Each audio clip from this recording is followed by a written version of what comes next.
아이가 문제 행동을 한다면 가장 먼저 이런 행동을 왜 하는지 이유를 알아야 해요. 이 이유를 바로 행동의 기능이라고 합니다.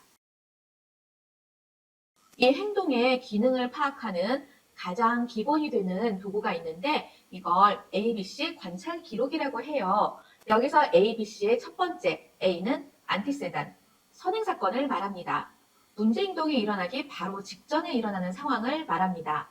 예를 들어 수업 시간에 선생님께서 아이에게 수학 문제를 풀라고 시켰다고 생각해 봅시다. 이게 바로 선행사건이 되겠죠. 두 번째 B는 behavior, 실제 아이가 일으킨 행동을 말합니다. 즉, 이때 행동은 구체적이고 관찰이 가능하고 또 측정이 가능해야 돼요. 따라서 수학 문제를 풀리는 아이가 소리를 지르며 수학 문제를 찢어버린다면 이것이 바로 행동입니다. 마지막 세 번째 C는 consequence, 결과입니다. 아이의 행동으로 인해서 어떤 결과가 발생했는지 구체적인 결과를 말합니다. 아이가 소리를 지르며 수학 문제를 찢어버리자 선생님이 아이를 혼을 내면서 교실 뒤에 가서 서 있으라고 했다면 아이는 수학 문제를 더 이상 풀지 않게 됩니다.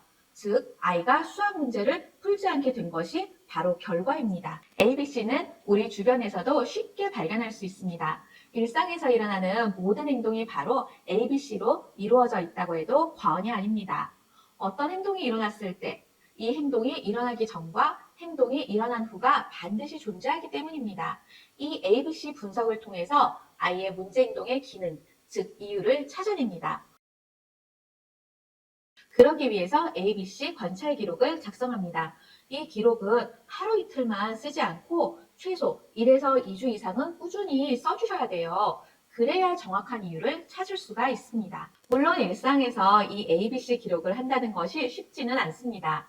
처음에는 좀 힘들어도 아이의 행동을 바꾸기 위해서 연습하고 또 연습해서 꾸준히 기록을 해주셔야 해요. 이때 일어난 행동을 있는 그대로 쓰는 것이 중요합니다. 그리고 날짜, 시간도 꼭 써주셔야 돼요. 특히 언제 일어났는지 시간을 적는 것은 문제 행동의 이유를 찾는데 아주 중요합니다. 예를 들어 어떤 아이가 학교에서 반복적으로 울고 소리를 지른다고 생각해 봅시다. ABC 기록을 해보아도 별다른 원인을 찾을 수가 없어요. 이때 시간을 보았더니 오전 11시쯤만 되면 반복적으로 이런 행동을 보인다면 아침을 먹지 않고 와서 배가 고픈 것은 아닌지 원인을 예측해 볼 수 있습니다. 이렇게 ABC 기록을 할 때는 시간을 쓰는 것도 무척 중요합니다. 이 ABC 기록을 보면 아이가 문제 행동을 하는 원인이 무엇인지 쉽게 파악할 수 있습니다.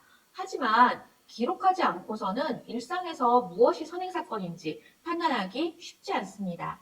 따라서 아이의 문제 행동의 원인을 파악하고 싶으시다면 꼭 ABC 기록부터 해보시길 권합니다.